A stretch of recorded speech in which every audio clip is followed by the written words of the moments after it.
This goes back a little further than the last trip. It involves a substance that was so kindly brought to me by Ellie here. This is called water. And you may not know it, water has memory. Did you know that? Yes. Tell me something. A man named Jacques Benveniste did some tests over there that were published in Nature magazine with the provision in the middle of the article that they published it only because he had agreed that an independent team sponsored by Nature and paid for by Nature would go in there and see how his tests were being done. We did indeed, and we showed there were serious problems with the protocol, and he's still arguing it to this very day. The theory of homeopathy. I will share this with you. I won't go into, again, the whole thing. It's very involved. These things are never simple. You know, it's not like gravity. Things fall down. No. It's always much more complicated than that. There are about 4 premises of homeopathy I will share with you. First of all, you go back 220 years to Samuel Hahnemann in Switzerland.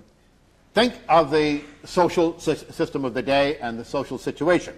Medicine was in its infancy. It was barely started. They were barely away from Paracelsus, who made the wonderful discovery that you could use as medication non-organic substances. Up until then, pretty well, everything had been organic substances. He was using metallic salts, simple salts, mercuric chloride, lead acetate, things like that. He was treating the patients with these substances. It cured the disease very effectively. Unfortunately, the patients all died. So they had the best-looking corpses in the hospital. But they had clear complexions, no symptoms whatsoever, and they made beautiful corpses. Now, Paracelsus, actually, you've got to admire him. He's one of the heroes of medicine because he was brave, he was a self-centered, arrogant idiot, but other than that, he was okay. As a scientist, he really did do some thinking about it, and he was experimenting. Of course, he was experimenting on human beings that weren't in his family, but nonetheless, he was experimenting. And he did discover some very useful things and started people out on a new way of studying medicine. But in those days, back 220 years ago, all over Europe, all over the civilized world, indeed, more patients were dying under the hands of the doctors than were dying without the doctors. Poor people couldn't afford doctors, and self-terminating diseases, things that they could recover from, that their immune system or natural processes would eventually bring to a close, either by death or from recovery, were taking place naturally, while the doctors were bleeding people and doing pretty ridiculous things with their bodies and giving them a lot of poisonous compounds as well, which, although they were poisonous, in some cases in small doses, seemed to have been effective. So it was encouraging. But think what happens now when this man Hahnemann comes along with a wonderful theory that you don't have to give noxious substances to people, that ordinary water will do the job. Those people are effectively going to be receiving no treatment whatsoever, and they are going to join the group that is going to have a higher survival rate, people who don't go to doctors at all. The theory was this. It's a theory of sort of sympathies and likes curing like. The idea is that this is the way they did their studies. They would take a healthy patient. That's a bit of terminology I can't quite define, but a patient who looked healthy, they bring him in, they say, okay, I want you to swallow this. And they'd give him something like extract of dandelion or extract of sand or extract of, well, they'll say extract of dandelion. That's a little less hard to choke down. So they give him that, and he develops symptoms. We'll say the symptoms are A, B, and C, and those symptoms are breaking out in a red rash all over your body, shaking violently like that, and fainting every 20 minutes. Those are pretty serious symptoms, you see. Suppose those are the 3 symptoms. He writes that down in his book. When they take the dandelion extract, they get these symptoms. A healthy person, that is. So then he waits, and he waits and waits and waits, and finally a patient comes in among many patients and says, Doctor, I got a problem. There are 3 symptoms. What are your symptoms? Well, every 20 minutes or so I fall down on the floor. Wait a minute, got that in my book someplace here. You ever suffer from red rash? Yeah, I'm in a red rash all over my body. Oh, good. I know there was one here someplace in the experimentation. And they describe as symptoms A, B, and C. And he says, Eureka, le voilà, we have a solution for you. You're going to be cured by extract of dandelion. But wait a minute, second rule of homeopathy. You don't really give them the dandelion. What you do is you give them what they call diluted or attenuated solution of the dandelion. Now, I mean attenuated, folks.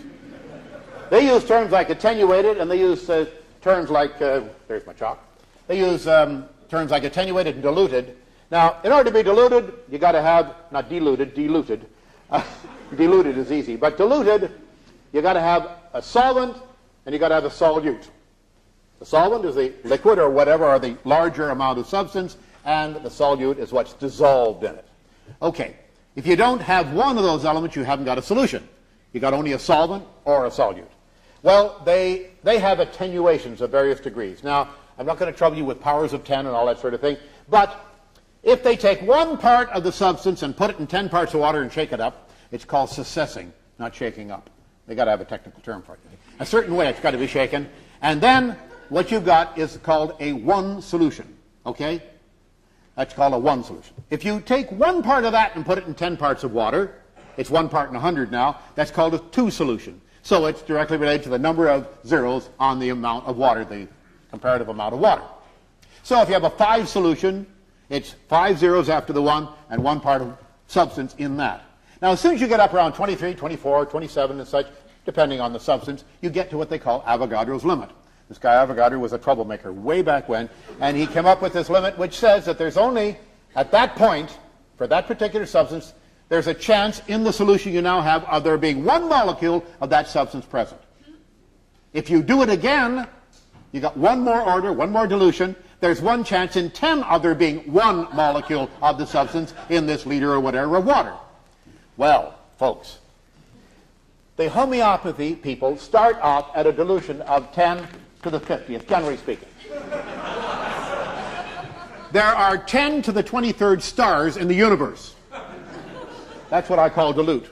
Oh, but you ain't heard dilute yet. They go all the way up to 10 to the power of 1,500. That's extremely dilute.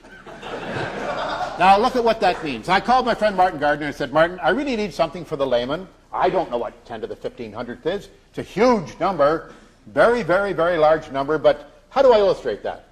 He said, I'll call you back. Later on the day, he called me back. He said, okay, you got a pencil ready? I said, yep. He paused for a minute. He said, now I'm going to call you back. He said, this can't possibly be right. It's ridiculous. 20 minutes later, he called me back and said, no, I was right first time.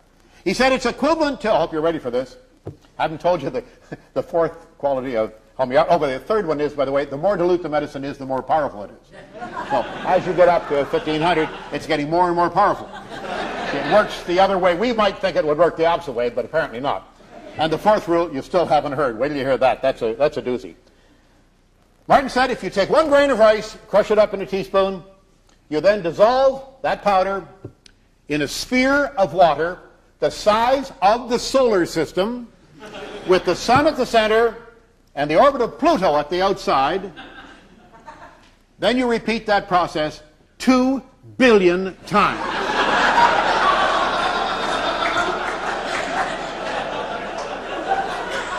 Now, there are naturally, as might have occurred to you, a couple of technical problems here.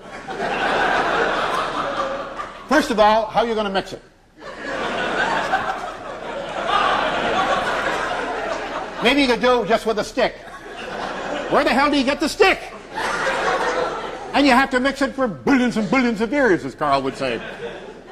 You have to stir it for a long time, and it's very difficult to mix it up, but nonetheless, that's what it calls for to get that kind of dilution. Now for the fourth rule of homeopathy. Every molecule of water which you have so prepared, when it comes in contact with any other molecule of water, immediately passes on its quality to all of that water. I have a question. Now, I'm only a layman, but boy, I got terrible questions to ask these people. And I've asked them this, and they say it's a non-significant question, and they refuse to address it. Since water has been around for billions and billions of years, all of what I've got in this little cup of water here, a lot of that's been around for billions and billions of years. And in its process, it must have come upon contact with other molecules that have been in contact with lots of other molecules which have been in contact with each and every possible organic and inorganic substance available on planet Earth. And since the more diluted it is, the more powerful it is, I feel much better. What's wrong with that question? Why don't you give them ordinary tap water then? No, they'll give them extract of cadmium or something like that, which, don't fear, it has no cadmium in it. It's the purest water you're ever going to drink. There's no way, and they admit, there is no way of telling the cadmium attenuated solution, ho-ho, with the lead attenuated solution, with the gold attenuated solution, and they even have substances like sulfur and sand, quartz, ordinary quartz, which doesn't dissolve in water to any appreciable extent at all. You shake 1 part of quartz or 10 parts of water, try to detect the quartz, friends. I ask you by the most sensitive of tests, but they say it works. Oh, really? Does it really work? Well, the people report it works. What about the people who die? Well, I didn't hear from them.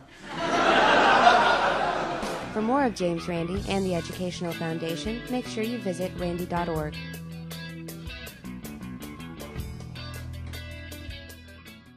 This goes back a little further than the last trip. It involves this substance that was so kindly brought to me by Ellie here. This is called water. And you may not know it, water has memory. Did you know that? Yeah. Tell me something. See how his tests are being done. We did indeed, and we showed there were serious problems with the protocol, and he's still arguing it to this very day. The theory of homeopathy. I will share this with you. I won't go into, again, the whole thing. It's very involved. These things are never simple.